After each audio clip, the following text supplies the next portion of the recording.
Good evening बच्चों, हम start करते हैं केमिकल इक्विलिब्रियम। ठीक है, हमारे जो केमिकल इक्विलिब्रियम में जो इम्पोर्टेंट टॉपिक्स है वो आज एक साथ कवर करेंगे वन शॉट में। फर्स्ट हम करेंगे बच्चे केमिकल इक्विलिब्रियम की डेफिनेशन, फिर जो इसमें मेन टॉपिक है वो है law of mass action. Second जो इसमें इम्पोर्टेंट है लॉ ऑफ केमिकल इक्विलिब्रियम। ठीक है, next is KP KC relation and then जो इसमें सबसे ज्यादा इम्पोर्टेंट है वो है ली चटनी प्रिंसिपल। तो टोटल 4 या 5 टॉपिक्स में हम इसका क्या करेंगे, केमिकल इक्विलिब्रियम का वन शॉट ट्राई करेंगे। ठीक है, तो सबसे पहले हेडिंग डालूं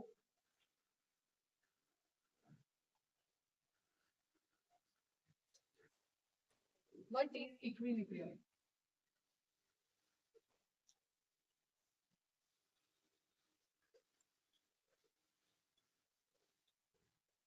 तो इक्विलिब्रियम क्या चीज होती है बच्चे? इक्विलिब्रियम वो चीज होती है जब क्या होती है, कोई भी measurable property, temperature, pressure, volume सब क्या हो जाए, कांस्टेंट हो जाए, मतलब टाइम के साथ साथ क्या ना हो, चेंज ना हो, इसे हम क्या कहते हैं, इक्विलिब्रियम।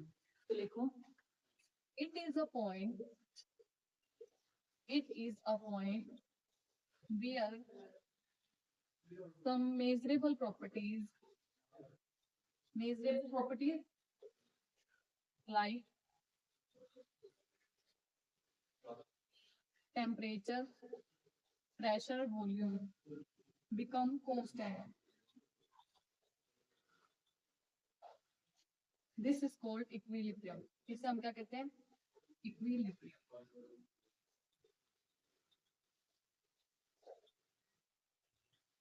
अब जो इक्विलिब्रियम होता है, पहले तो इसका सिंबल क्या होता है, इस तरीके से, ये क्या होती है फॉरवर्ड डायरेक्शन और ये क्या होती है बैकवर्ड डायरेक्शन। अब जो इक्विलिब्रियम होता है बच्चे हमारे पास वो दो टाइप्स का होता है, एक होता है फिजिकल इक्विलिब्रियम और सेकंड है केमिकल इक्विलिब्रियम। फिजिकल इक्विलिब्रियम क्या होता है, if equilibrium is form between physical change, जब किसी फिजिकल चेंज में क्या हो, equilibrium maintain. Physical change means कोई चीज सॉलिड से लिक्विड बन रही है या लिक्विड से गैस बन रही है, उसकी फिजिकल स्टेट चेंज हो रही है। जब फिजिकल स्टेट चेंज होती है तब उसे हम क्या कहते हैं, फिजिकल इक्विलिब्रियम। जैसे देखो वाटर है सॉलिड फॉर्म में, इक्विलिब्रियम पे आ जाता है ये वाटर एट लिक्विड फॉर्म में। ठीक है, इसे क्या बोलते हैं हम, जब सॉलिड, ये भी वाटर है ये भी वाटर है, सॉलिड से किस में जा रहा है, लिक्विड स्टेट में जा रहा है, फिजिकल स्टेट बदल रही है ना वाटर की, इसको हम क्या कहेंगे, फिजिकल इक्विलिब्रियम। ये इक्विलिब्रियम कब आता है, एक और पॉइंट लिख लो, फर्स्ट पॉइंट ये था, सेकंड पॉइंट लिख लो, no new products are formed. Physical equilibrium में कोई नया प्रोडक्ट नहीं बनता। जैसे यहाँ पे दिख रहा है वाटर था, वाटर से क्या बन रहा है, वाटर ही बन रहा है, कोई नया प्रोडक्ट नहीं बना है, सॉलिड था लिक्विड बन गया। अब ये बताओ ये आता कब है, कब वाटर सॉलिड और वाटर लिक्विड में इक्विलिब्रियम आता है। वाटर सॉलिड का मतलब क्या है, आइस, वाटर लिक्विड का मतलब पानी। ठीक है, आइस है, जितनी आइस निकल के पानी आके ना उतना ही पानी फिर से फ्रीज होके क्या बना रहा है, आइस बना रहा है, ऐसा होता है। तो ऐसा मुझे ये आ जाता है कई बार क्वेश्चन, ऐसा होता है 273 केल्विन कह लो या फिर 0 डिग्री सेल्सियस पे क्या होता है, ये वो टेम्परेचर होता है जब वाटर जितना फ्रीज होकर सॉलिड बन रहा होता है ना, उतना ही वो पिघल के क्या बन रहा होता है, फिर से क्या बनता है, लिक्विड बन रहा होता है। ठीक है, जितना सॉलिड मेल्ट होकर लिक्विड बना रहा है उतना ही लिक्विड फ्रीज होकर वापस से क्या बनाता है, सॉलिड बनाता है। तो ये आ जाता है 1 मार्क में कि किस टाइम पे ये इक्विलिब्रियम मेंटेन होता है, तो 273 केल्विन में इन केस ऑफ वाटर। तो ये होगा हमारा फिजिकल इक्विलिब्रियम, जिसमें क्या होती है बच्चे, स्टेट चेंज हो जाती है। नेक्स्ट है हमारे पास केमिकल इक्विलिब्रियम, जब क्या होता है, कोई केमिकल चेंज आता है, if equilibrium is present in chemical change then it is called as chemical equilibrium. और इसकी खासियत क्या होती है, इसमें हमेशा एक नया प्रोडक्ट बनेगा, always new product is formed. Example है जैसे कैल्शियम कार्बोनेट है, सॉलिड की फॉर्म में था, ये टूट के क्या बनाता है, कैल्शियम ऑक्साइड सॉलिड फॉर्म में प्लस CO2 गैस। तो यहाँ पे क्या हो रहा है, कैल्शियम कार्बोनेट था, ये टूट के कैल्शियम ऑक्साइड बना रहा है प्लस CO2 गैस बना रहा है, इसे हम क्या कहते हैं, केमिकल इक्विलिब्रियम। इसमें क्या हो रहा है, केमिकल चेंज आ रहा है, सॉलिड से एक तो सॉलिड का प्रकाश बन रहा है, गैस का प्रकाश बन रहा है, और इसमें क्या हो रहा है, न्यू प्रोडक्ट बन रहे हैं, इसे हम क्या कहते हैं, केमिकल चेंज हो गया, पूरी इसकी कंपोजिशन ही बदल गई। ठीक है। कैल्शियम कार्बोनेट के कारण ये कैल्शियम ऑक्साइड बन गया और CO2 गैस रिलीज होगी, ये क्या हो गया केमिकल चेंज। तो इसे क्या बोलते हैं केमिकल इक्विलिब्रियम। ये था हमारा फिजिकल चेंज, इसे क्या कहते हैं हमने फिजिकल इक्विलिब्रियम। ये तो होगी हमारी जनरल सी डेफिनेशन। अब जो एग्जाम में आना था ये बच्चे आना था 2 या 3 मार्क्स में, तो अपने सारा लिख के आना था 2 मार्क्स के लिए, ठीक है। अब नेक्स्ट टॉपिक है वेरी वेरी इंपॉर्टेंट, उसे स्टार्ट करते हैं लॉ ऑफ मास एक्शन। ठीक है डाल दे, कोई बात नहीं, नेक्स्ट करते हैं।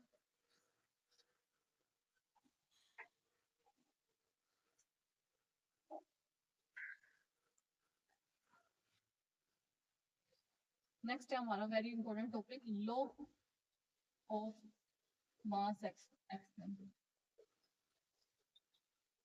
इसकी सीधा डेफिनेशन आ जाती है 2 मार्क्स में से, और सिर्फ डेफिनेशन। तो ये लॉ हमें क्या कहता है, दिस लॉ स्टेट्स दैट, देखो, एट अ गिवन टेम्परेचर, ये बच्चे जरूरी आता है 99% श्योर होते हैं। At a given temperature rate of reaction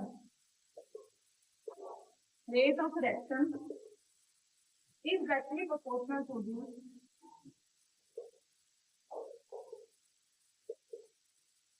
rate of reaction is directly proportional to the product of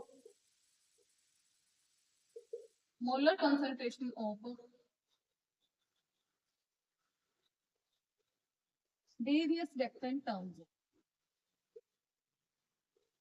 exact ऐसे ही डेफिनेशन लिख के आ गया आपने एग्जाम में, जरूर आती है स्टेट बोर्ड में और CBSE में भी आ ही जाती है, ठीक है। तो लॉ ऑफ मास एक्शन क्या कहता है हमें, एट अ गिवन टेम्परेचर, मतलब किसी गिवन टेम्परेचर पे जो रिएक्शन का रेट होता है, रेट ऑफ रिएक्शन, कितना रिएक्टेंट रिएक्ट होकर प्रोडक्ट बनेगा कितने टाइम में, उसे बोलते हैं रेट ऑफ रिएक्शन।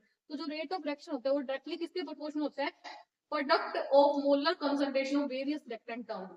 इसका मतलब क्या, मान लो हमारे पास A है प्लस B है, मिलकर क्या बना रहा है C प्लस D, ठीक है। इन्होंने कहा है कि जो इसका रेट ऑफ रिएक्शन है, रेट ऑफ रिएक्शन मतलब कितना रिएक्टेंट टूट के प्रोडक्ट बना रहा है, या कितना रिएक्टेंट रिएक्ट होकर प्रोडक्ट बना रहा है, ठीक है, कितने टाइम में, उसे बोलते हैं रेट ऑफ रिएक्शन। किसके डायरेक्टली प्रोपोर्शनल है, it is directly proportional to the product of molar concentration of various reactant terms. Reactant बन गई A, इसकी मोलर कंसंट्रेशन मल्टीप्लाई में B, इसकी मोलर कंसंट्रेशन। ये क्या कहते हैं, रेट ऑफ रिएक्शन कहता है। रेट ऑफ रिएक्शन हमें क्या कहता था, इनके सीधी बातें कहने का मतलब क्या है कि जो ओवरऑल रिएक्शन है ना किस पे डिपेंड करती है, रिएक्टेंट पे डिपेंड करती है। जितना रिएक्टेंट होएगा ना तभी उतना प्रोडक्ट बनेगा। प्रोडक्ट के साथ हमारा कोई लेना देना नहीं, जितना रिएक्टेंट होगा उसके हिसाब से क्या बनेगी, रेट ऑफ रिएक्शन होगी हमारी। देखो जितनी चाय पत्ती और शुगर होगी हमारे पास, मिल्क होगा, उतनी चाय बनेगी ना। तो सारी चीज किस पे डिपेंड करती है, रिएक्टेंट पे डिपेंड करती है, ठीक है। इन्होंने ये कहा था लॉ ऑफ मास एक्शन में कि किस पे डिपेंड करती है, कि जो रिएक्टेंट है उसकी कंसंट्रेशन, दूसरा रिएक्टेंट है उसकी कंसंट्रेशन, और इन दोनों को आपस में प्रोडक्ट, प्रोडक्ट मींस इन दोनों के आपस में मल्टीप्लाई। ये वो वाला प्रोडक्ट नहीं है, ध्यान रखना, इसका मतलब है मल्टीप्लाई।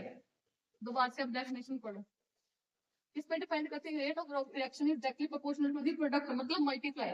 मल्टीप्लाई किसका, molar concentration of various reactant term, various reactant term है A है B है, इन दोनों की क्या करनी है, मोलर कंसंट्रेशन का प्रोडक्ट करना है, मतलब मल्टीप्लाई करना है। ये जो स्क्वायर ब्रैकेट लगाइए ऐसे ही लगा के आनी है, इसका मतलब होता है स्क्वायर ब्रैकेट का मतलब होता है मोलर कंसंट्रेशन हम शो कर रहे हैं, इसको मोलर कंसंट्रेशन कह दो, मोलैरिटी कह दो, ठीक है।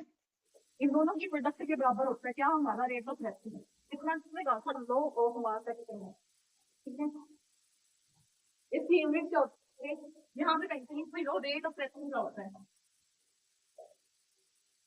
टॉपिक वही था लेकिन रेट ऑफ रिएक्शन अगर कोई पूछ ले तो क्या होता है, इसका मतलब होता है change of concentration, change of concentration with respect to time. कितनी कंसंट्रेशन है वो चेंज हो रही है टाइम के साथ साथ, उसे क्या कहते हैं rate of reaction. Concentration reactant की कम होती जाएगी, प्रोडक्ट की टाइम के साथ साथ इंक्रीज होती जाएगी, रिएक्टेंट कम होता जाएगा, प्रोडक्ट ज्यादा से ज्यादा बनता जाएगा, ठीक है। इसे कहते हैं रेट ऑफ रिएक्शन की कितना चेंज हो रहा है कंसंट्रेशन में with respect to time, time के साथ साथ कितना चेंज आ रहा है, ठीक है। ये अलग से था एक नंबर के लिए, जो लॉ ऑफ मास एक्शन था वो इतना था, ठीक है। और कंसंट्रेशन क्या होता है, मोल, टाइम क्या होता है, सॉरी कंसंट्रेशन होती है मोल पर लीटर, और टाइम क्या होता है सेकंड, तो इसकी यूनिट क्या पड़ जाती है रेट ऑफ रिएक्शन की, मोल पर लीटर पर सेकंड, ठीक है। नेक्स्ट है हमारे पास, अगर हमारे पास क्या हो बच्चे, गैसेस रिएक्टेंट्स हो, ये तो रेट ऑफ रिएक्शन वाली हमने सिंपल से लिया था, हमारे पास क्या है, सिर्फ गैसियस रिएक्टेंट है। इस गैसियस रिएक्टेंट का जो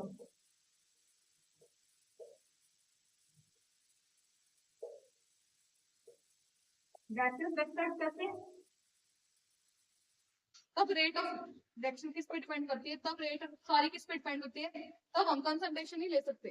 जब गैसेस रिएक्टेंट आ जाए ना, तब हम प्रेशर की बात करते हैं, क्योंकि गैसेस पार्टिकल एक दूसरे के ऊपर क्या लगा रही होती है, प्रेशर लगा रही होती है। तो change of pressure divide by time, इसे क्या कहते हैं, rate of reaction.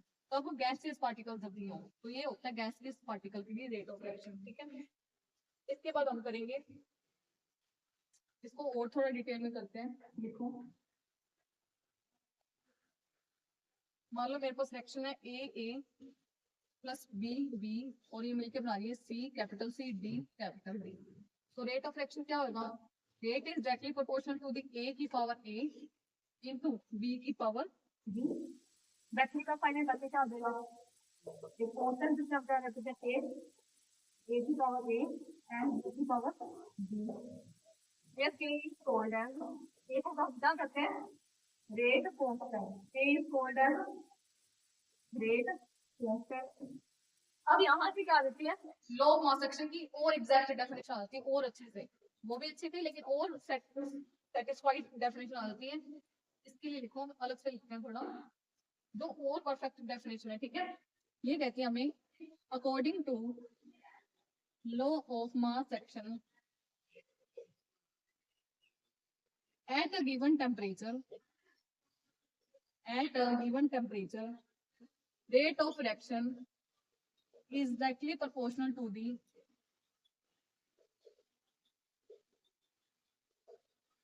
product of molar concentration of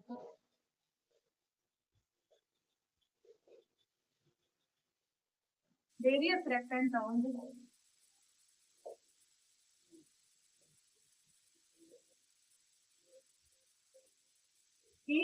and यहाँ तक वही होगी डेफिनेशन, एंड आ जाएगा, एंड ईच रेक्टेंट टर्म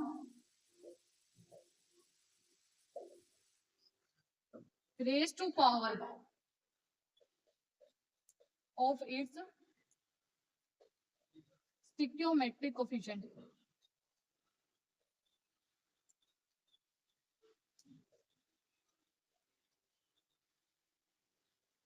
तो कहते इतनी डेफिनेशन तो वही थी कि जो गिवन टेम्परेचर पे रेट ऑफ रिएक्शन किसके डायरेक्टली प्रोपोर्शनल होता है, प्रोडक्ट के molar concentration various reactant terms के।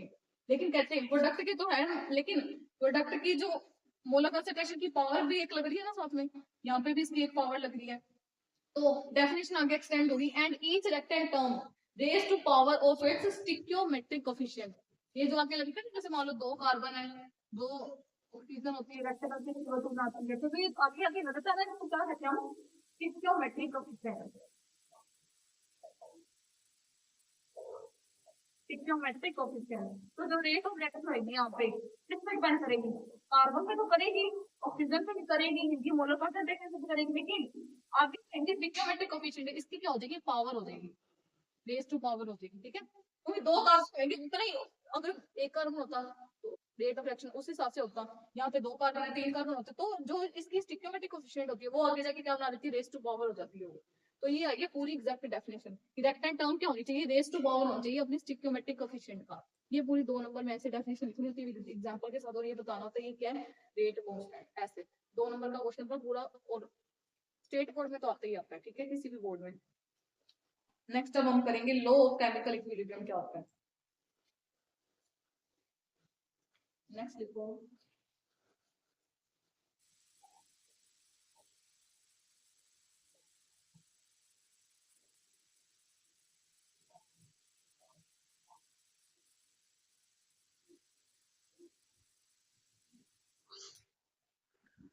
first we have law of chemical equilibrium।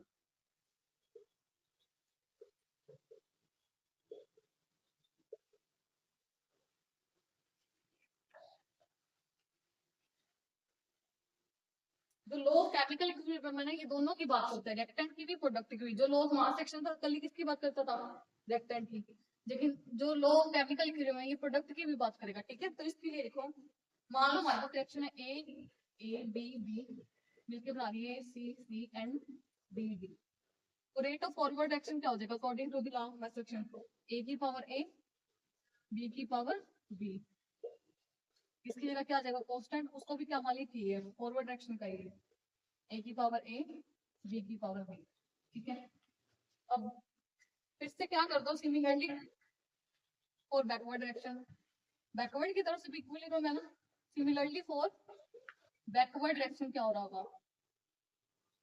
Similarly for backward direction rate of reaction is directly proportional to the c की power c and d की power d। फिर इसका sign ताकि क्या आ जाएगा वो के बी c की पावर c और d की पावर d।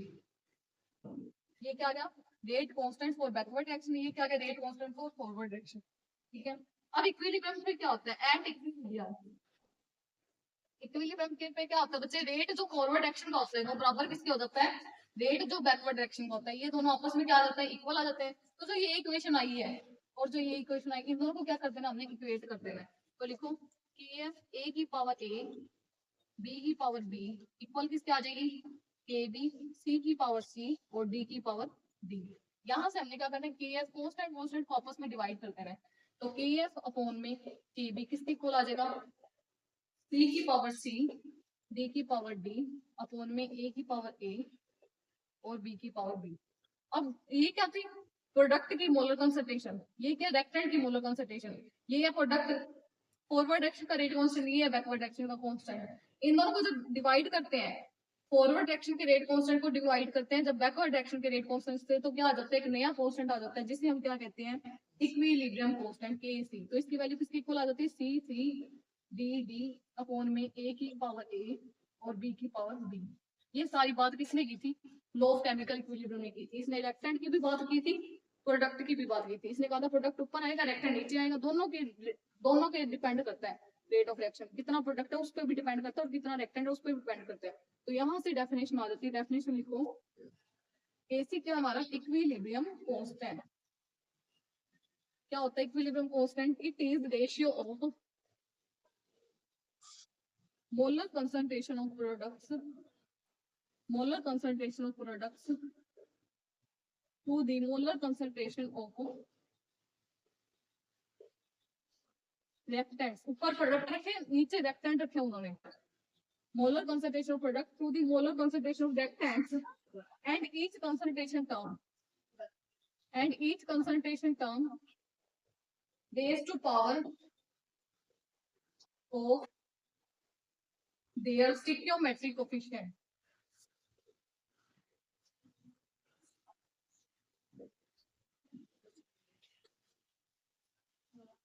ये किसकी डेफिनेशन आ गई लो ऑफ केमिकल इक्विलिब्रियम की। तो केमिकल इक्विलिब्रियम आता है हमारा 3 मार्क्स में, इस तरीके से ये सारा रिप्रेजेंट करना होता है उसमें। ठीक है, मेन इसमें क्या बताना होता है इक्विलिब्रियम कांस्टेंट को डिफाइन किया जाता है। इसमें लो ऑफ केमिकल इक्विलिब्रियम सारी इक्विलिब्रियम कांस्टेंट की वो बात करता है। क्या कहते हैं कि जो इक्विलिब्रियम कांस्टेंट होता है प्रोडक्ट की molar concentration divide by reactant की मोलर कंसंट्रेशन की क्या होता है इक्वल होता है। कौन इक्विलिब्रियम हमारा कांस्टेंट। ठीक है, इतना हो गया हमारा क्या लो ऑफ केमिकल इक्विलिब्रियम। अब हम करेंगे क्या केपी केसी का रिलेशन, वेरी वेरी इंपॉर्टेंट। ठीक है, और ये देखो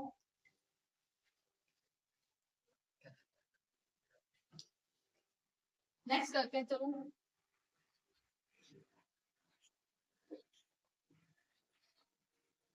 फोर्थ टॉपिक पे हम आ चुके हैं।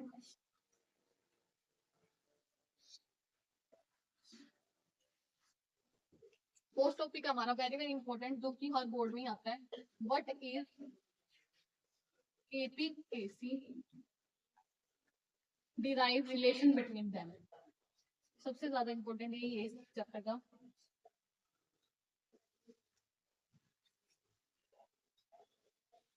तो केपी केसी क्या होता है और इनके बीच में हमने क्या बनाना है रिलेशन बनाना है। तो पहले को केपी होता क्या है इक्विलिब्रियम कांस्टेंट।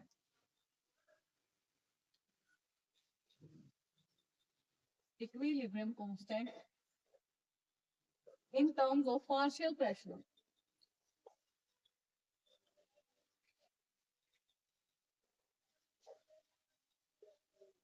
ठीक है, और केसी क्या होता है इक्विलिब्रियम कांस्टेंट मोलर कंसंट्रेशन, तो ये तो इन दोनों की क्या होती है, वैल्यू होती है। ठीक है, अब लिखते हैं केपी क्या होगा और केसी क्या होगा हमारे पास। मान लो हमारे पास कोई रिएक्शन है ए प्लस बी मेरे बनाइए सी प्लस डी। ठीक है, तो आगे करते हैं। इसका केपी कितना होगा, इसका केपी होगा बच्चे पी सी की power C into P D की पावर डी अपॉन में पी ए की power A P D B की पावर डी। ये आ गया क्या केपी। अब इसी का हमने क्या निकाला, के से निकालना है। पहले इसके लिए हम क्या करेंगे, लेट हमारी गैस, मान लो ये सारे गैसेस मोल्स है, तो हमने क्या, हमारी गैस है वो कौन सी, आइडियल है, लेट गैस इज आइडियल। तो हमने क्या लगा दिया बच्चे, आइडियल गैस इक्वेशन लगा दी, पीबी बराबर एनआरटी। ये क्या होती है, आइडियल गैस इक्वेशन। ये अप्लाई कर दिया हमने यहाँ पे। ठीक है, अब हम क्या करेंगे, P बराबर किसके आ जाएगा, N by B R T के। N बाई बी हमारे पास क्या होती है, N क्या होती है नंबर ऑफ मोल, B क्या होती है वॉल्यूम। जब जब नंबर ऑफ मोल को वॉल्यूम से मल्टीप्लाई कर देते तो हमारे पास क्या आ जाती है, मोलर कंसंट्रेशन आ जाती है। तो ये क्या आ गया हमारे पास, मोलर कंसंट्रेशन आ गई। अब हमने हर पार्टिकल के लिए निकालनी है, ए पार्टिकल के लिए, बी के लिए, सी के लिए भी, डी के लिए। ठीक है, ए पार्टिकल के लिए क्या आ जाएगी, पी ए इक्वल आ जाएगा N A by B R T, that means capital C A R T. ऐसे ही पी बी के लिए क्या आ जाएगा, capital B R T. P C के लिए क्या आ जाएगा, कैपिटल सी आर टी। और पी डी के लिए क्या आ जाएगा हमारे पास, कैपिटल डी आर टी। अब इन सभी वैल्यू को हमने क्या करना है बच्चे, पुट करना है इस इक्वेशन में, के पी वाली इक्वेशन। ठीक करो, यहाँ पे पी सी की जगह क्या लिखना है, C R T. P D की जगह क्या लिखना है, डी आर टी। ठीक है, इनकी पावर ऊपर क्या लगा देंगे, इसकी सी आर टी, ऊपर पावर क्या लग जाएगी बच्चे, C into D R T, power क्या लग जाएगी, डी फोन में ए आर टी, पावर लगी क्या, बी आर टी, पावर लगी बी सभी पे। ठीक है, अब क्या करना है, इसमें से कॉमन निकालना है। आगे करो नेक्स्ट, बहुत ज्यादा इंपॉर्टेंट है। ठीक है, यहाँ ही पे करती हूँ।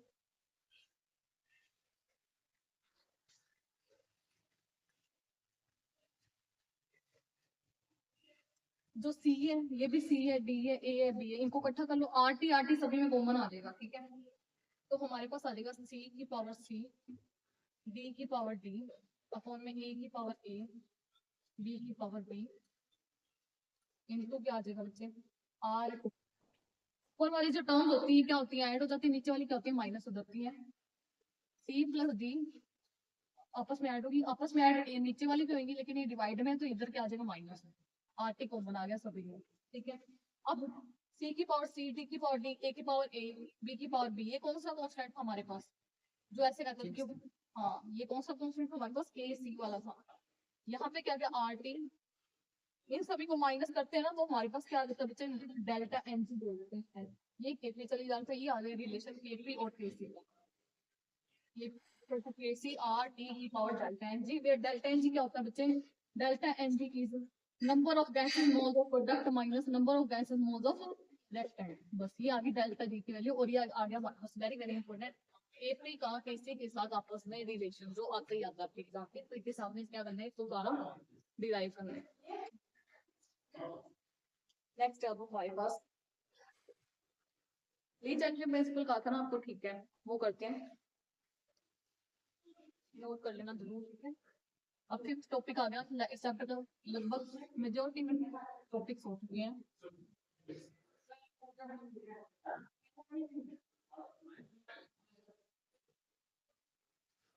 तो इसमें हेडिंग डालो, very very important, lead Jacqueline.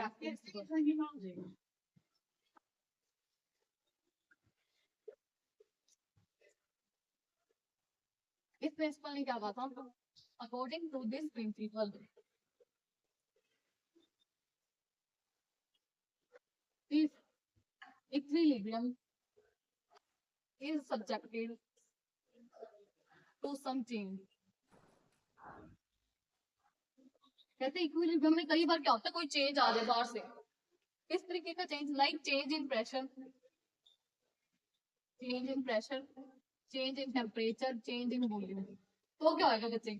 Then equilibrium will shift, equilibrium हमारा क्या कर देगा? शिफ्ट कर देगा on that side, so to undo या neglect the effect of applied change।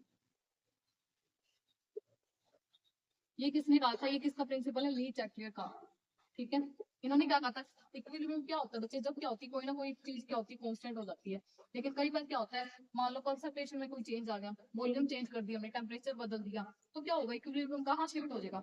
Equilibrium उस साइड पे शिफ्ट हो जाएगा ताकि उस इफेक्ट को क्या कर दिया जाए? खत्म कर दिया जाए, निगलेक्ट कर दिया जाए। भले वो फॉरवर्ड साइड पे शिफ्ट हो जाए या फिर भले वो बैकवर्ड साइड पे शिफ्ट हो जाए। ठीक है, इस तरीके से ये किसने कहा था? ली चैटलियर ने। अब इसमें पढ़ेंगे हम दो तरीके की इफेक्ट इक्विलिब्रियम के ऊपर। एक तो इफेक्ट पढ़ेंगे जिसका बच्चे इफेक्ट ऑफ टेम्परेचर, दूसरा इफेक्ट पढ़ेंगे इफेक्ट ऑफ प्रेशर। ठीक है, प्रेशर से होते ही सिर्फ और सिर्फ गैसेस मोल्स में ही देखा जाता है। ठीक है, तो गैसेस मोल्स में ही करेंगे। अब पढ़ते हैं इफेक्ट ऑफ टेम्परेचर। तो टेम्परेचर का सीधा सा इफेक्ट है बच्चे, अगर टेम्परेचर क्या हो रहा है हमारा? इंक्रीज हो रहा है, तो reaction will shift to endothermic side. कौन सी साइड शिफ्ट कर देगा? एंडोथर्मिक पे। अगर टेम्परेचर क्या हो रहा है? डिक्रीज हो रहा है, then reaction will shift to exothermic side. Temperature increase हो रहा है, दैट मींस हीट बढ़ रही है, तो हीट जो एक्स्ट्रा हीट है उसको कहाँ लेके जाएंगे? एंडोथर्मिक साइड ले जाएंगे। एंडोथर्मिक क्या करती है? सारी सारी एक्स्ट्रा हीट को क्या कर जाती है बच्चे? अब्सॉर्ब कर जाती है। इसलिए रिएक्शन कहाँ चल जाएगी? एंडोथर्मिक साइड पे चली जाएगी। अगर टेम्परेचर डिक्रीज हो रहा है, एंडोथर्मिक वाली तो क्या कर देती है? सारी की सारी अब्सॉर्ब कर देती है। अगर टेम्परेचर डिक्रीज करते तो हीट रिलीज करती है, दैट मींस हीट रिलीज करने के लिए कौन जाता है? किस साइड जाते हैं हम? Exothermic side. क्योंकि ये क्या कर देता है बच्चे? एक्स्ट्रा हीट को क्या कर देगा? रिलीज आउट कर देगा।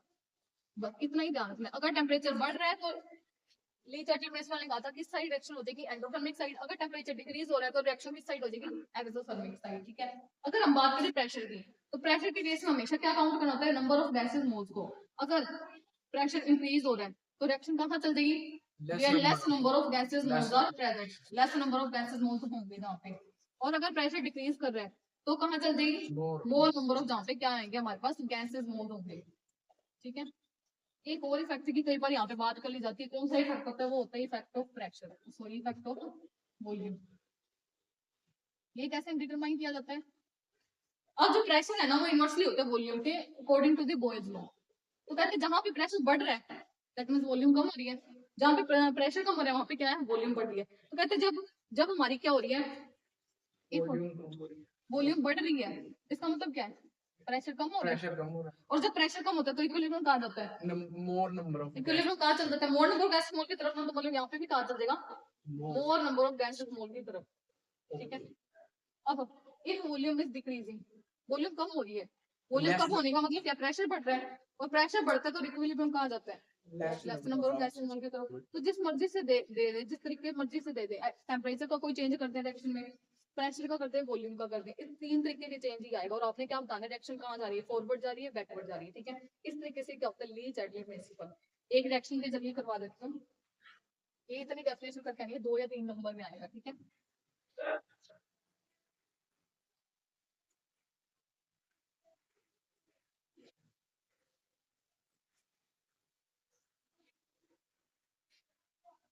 और थोड़ा इसको शॉर्टकट में लिख लेते हैं साइड में। अगर टेम्परेचर इंक्रीज हो रहा है तो एंडोथर्मिक साइड, टेम्परेचर डिक्रीज हो रहा है तो एक्सोथर्मिक साइड। प्रेशर बढ़ रहे हैं तो लेस मोल्स की तरफ, प्रेशर डिक्रीज हो रहा है तो मोर मोल्स की तरफ, मोर गैसेस मोल की तरफ। अगर वॉल्यूम बढ़ रही है तो मतलब प्रेशर कम हो रहा है, वॉल्यूम बढ़ रही है मतलब प्रेशर कम हो रहा है, और प्रेशर कम होता है तो इक्विलिब्रियम कहा जाता है जहाँ पे क्या? मोर गैसेस मोल्स है। ठीक है, अगर वॉल्यूम डिक्रीज हो रही है दैट मींस प्रेशर बढ़ रहा है, और प्रेशर बढ़ता है तो इक्विलिब्रियम कहाँ जाता है? जहाँ पे क्या है? लेस गैसेस मोल। तो जितनी मर्जी कहानी याद करो, लास्ट में जो ये 3 वैल्यूज आपको याद होनी चाहिए। इससे क्या हो जाता है? हमारा ली चैटलियर प्रिंसिपल हो जाता है। N2 + 3H2 मिलके हमें क्या देते हैं? Two ammonia. ये रिएक्शन होती है हेबर प्रोसेस की, ये आप 12th में पढ़ोगे, इसको बोलते हैं हेबर प्रोसेस। इसमें क्या होता है, अमोनिया बनाने की रिएक्शन होती है, वेरी वेरी इंपॉर्टेंट होती है 12th क्लास में। इसमें क्या होता है बच्चे, हीट रिलीज होती है, तो डेल्टा एच नेगेटिव में आता है 92.4 जूल पर मोल। ठीक है, अब आपने बताना है मैं क्या कर रही हूँ, टेम्परेचर को बढ़ा रही हूँ तो रिएक्शन कहाँ जाएगी, टेम्परेचर को घटा रही हूँ तो रिएक्शन कहाँ आ जाएगी, प्रेशर को बढ़ाने पे कहाँ जाएगी, प्रेशर को डिक्रीज करने पे कहाँ जाएगी। ठीक है, इतना बता दो मुझे फटाफट। एंडो की तरफ पहले में ठीक है, अगर टेम्परेचर बढ़ा रहे हैं तो रिएक्शन कहाँ चल जाएगी, एंडो। बैकवर्ड एंडो का मतलब क्या है, एंडो जाने का मतलब क्या है, बैकवर्ड। और बैकवर्ड जाने का मतलब क्या है कि प्रोडक्ट क्या है, कम बनता जाएगा, डाइट इनफ्लोइड। इससे कंक्लूजन क्या निकलता है, अमोनिया बनना क्या हो जाएगा, इसकी यील्ड क्या हो जाएगी बच्चे, डिक्रीज कर देगी। बस ये रिजल्ट निकला है। अगर टेम्परेचर डिक्रीज करे तो कहाँ चल जाएगी बच्चों, that means forward. Forward side जाएगी तो क्या होगा, अमोनिया बनना इंक्रीज हो जाएगा, अमोनिया की यील्ड बढ़ जाएगी। तो जब अगर आपने कभी अमोनिया बनाना तो हम क्या करेंगे, रिएक्शन को क्या करेंगे, टेम्परेचर कम ही करके चलेंगे। ठीक है, अब प्रेशर बढ़ रहा है, सबसे पहले इसकी गैसेस मोल लिख लो, गैस मोल का हो गया है, इस पे इतना ही था। ठीक है, प्रेशर का इस रिएक्शन के लिए है, प्रेशर के लिए अगली रिएक्शन है यही है, गैसेस मोल यहाँ पे लगा था। ठीक है, अब यहाँ पे टोटल गैसेस मोल्स कितने हमारे पास, N2 प्लस 3H2, कितने गैसेस मोल्स हो गए हमारे पास टोटल, 3 एक मिलके 4 गैसेस मोल। ठीक है, यहाँ पे कितने हो गए, दो गैसेस मोल, तो 2 गैसेस मोल्स आर देयर। अब प्रेशर पहले क्या कर रहे हैं, इंक्रीज, फिर क्या करें, डिक्रीज। प्रेशर इंक्रीज करते हैं तो रिएक्शन कहाँ जाती है, less number where less number of gases moles are there. और less number of gases mole कहाँ पे है, फॉरवर्ड साइड पे, तो रिएक्शन फॉरवर्ड जाएगी। दैट मींस प्रेशर बढ़ाने से क्या होगा, अमोनिया की प्रोडक्शन क्या हो जाएगी, बढ़ जाएगी, ammonia will increase, ammonia yield will increase. ठीक है, थर्ड है प्रेशर डिक्रीज करें तो कहाँ चल जाएगी, जहाँ पे क्या है, मोर गैसेस मोल, मोर गैसेस मोल किस साइड है, बैकवर्ड साइड। तो यील्ड ऑफ अमोनिया क्या हो जाएगी, डिक्रीज। अब लास्ट में सारा कुछ करके आपने करके क्या आना है, दैट मींस अगर हमें ज्यादा से ज्यादा अमोनिया बनाना है तो हमें क्या चाहिए, हमें क्या चाहिए बच्चे, टेम्परेचर कम चाहिए और प्रेशर क्या चाहिए, ज्यादा चाहिए। प्रेशर ज्यादा चाहिए, टेम्परेचर कम था तो अमोनिया ज्यादा बन रहा था, प्रेशर हमारा ज्यादा था तो क्या बना था, अमोनिया बना था। तो ये दो कंडीशन चाहिए, टेम्परेचर कम से कम हो, प्रेशर ज्यादा से ज्यादा, तो क्या होगा, ज्यादा से ज्यादा अमोनिया बनेगा। ये फेवर में करते हैं ये 2 पॉइंट्स। ठीक है, इस तरीके से। तो ये आज का हमारा केमिकल इक्विलिब्रियम पे मेजर टॉपिक्स डन हो चुकी हैं। थैंक यू वेरी मच बच्चे। नेक्स्ट हम लेक्चर लेके आएंगे आयनिक इक्विलिब्रियम के ऊपर। Like share and subscribe to our channel.